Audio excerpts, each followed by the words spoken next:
yesterday, Lisa made an announcement on Facebook, so I thought I should probably make a video and kind of explain in some further detail exactly what's going on. So yeah, the cancer is starting to grow a little bit. And I've had cancer, well, obviously for a while now. It's been 5.5 years, but I've known that the tumors have been there for the last 10 months. And for the last 10 months, they have not been growing. Like, it's been stable. We've just been dealing with it. But we've got some things going on, so let's kind of go into the details on that a little bit. So first, the brain. For the last 6 months, last two appointments back at the Mayo Clinic, when we did the brain MRIs, we noticed that the brain was swelling still. And the neurosurgeon really wasn't 100% convinced whether it was a new tumor or if it was just residual swelling from the last surgery that we had. But he speculated that's probably just from the last surgery. So believe it or not, he actually recommended some hippy dippy stuff. And everybody knows that I'm kind of into the hippy dippy stuff now. So he recommended boswellia. I think that's how you pronounce it. Some kind of frankincense. I'm taking high doses of it, and I'll be honest, I've noticed a difference. So I think it's working. When I say I noticed a difference, I could I could definitely tell over the last couple of months moments of like brain fog, and I really think that was contributed because of the swelling. And since I started taking that supplement, things have been good. So I think that's a win. In the lungs, I've got a tumor that's grown a little bit. Can't remember what the numbers are, but the upper part of my right lung. So I don't have the lower part; it's gone. So I have a tumor up in the upper part. It did grow a little bit. Not a huge deal. We could either go in and get it surgery wise. One of her fears is with the surgery wise, the more times you do surgery on that lung, the stickier it gets and a little harder it gets to get that out. But she can do it. She's good at what she does. She can also go in and burn it out. So that's also an option.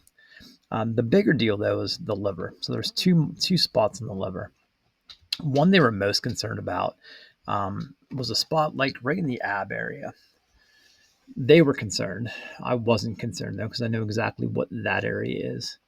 Back when I was building that patio, I had a mess out in the driveway and had pallets of pavers and blocks that were sitting out there. And I tripped and I landed right on one of those corners of the blocks, and it got me right there like a liver shot. And it was all sorts of painful. I walked it off, but man, did it ever turn black and blue and yellow and all the colors. So I think what they saw was that just a hematoma. It was. So we think that's what that is. But there's another spot that grew considerably.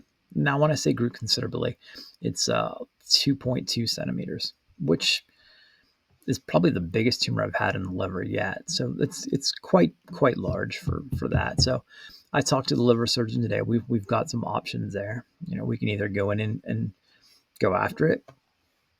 My original, I should go back a little bit. My original surgeon. So I've had two surgeries on the liver plus an ablation on the liver. My surgeon passed away just a couple of months ago. Crazy story. Very healthy guy, our age, very fit. Did triathlons. Actually died, passed away in a triathlon, doing what he loved. Crazy. So you never know when you're going to go, right? Got way sidetracked. So my new surgeon, I've dealt with her before. Great surgeon. So she's willing to go get it. But also she's recommending maybe ablation. There's also a new technology out there, and I can't remember what the name of it is, but it's like a high frequency ultrasound that sends this wave into the tumor, and what it does is it makes that tumor expand and then shrink, expand and then shrink to the point where it keeps doing that, it'll actually blow up. And there's been studies to show that your immune system reacts very well to that, and then can identify, hey, that's cancer, and goes after it. So it's fairly new technology. I think the FDA approved it back in 2023. I need to talk to Lisa about this, but I'm kind of leaning that direction, only because the last liver ablation that I had, that was normally that's a very easy process. And whenever I had the last ablation done, They stuck me with the needle. They burned it out. I was released from the hospital that day, and we were flying back home the very next day. Um, but then about 2 or 3 days later, my lung collapsed, and actually had to. It took a few days, but Lisa convinced me to go to the hospital, and I was admitted to UPMC Altoona for about a week. That was miserable. So I don't know. Maybe this high frequency ultrasound. Maybe we'll give that a shot, but we'll see. But everybody kind of agrees that maybe we should do a little bit of chemo. Now, a lot has changed over the last couple of years with chemotherapy treatments. It used to be, hey, if you get cancer, you go through however many cycles. So in my type of cancer, it's always been, hey, you're going to do 12 cycles of this, and then 12 cycles and 12 cycles. They're kind of getting away from that now. They're kind of going with the approach like less is better. So I think, and I have more doctors to talk to, but I think we're going to try to maybe do like 4 cycles of 5FU, and then go get those things either burned out or make them burst, both on the liver and the lungs. Probably have to do 2 separate times. I'm getting old and I've had a lot of chemo, so all this kind of hard on the body. 5 years ago, I probably could have done both all at the same time and would have reacted well, but probably need to give myself a little bit of time to heal. But I don't know. Lots to think about. We'll figure it out.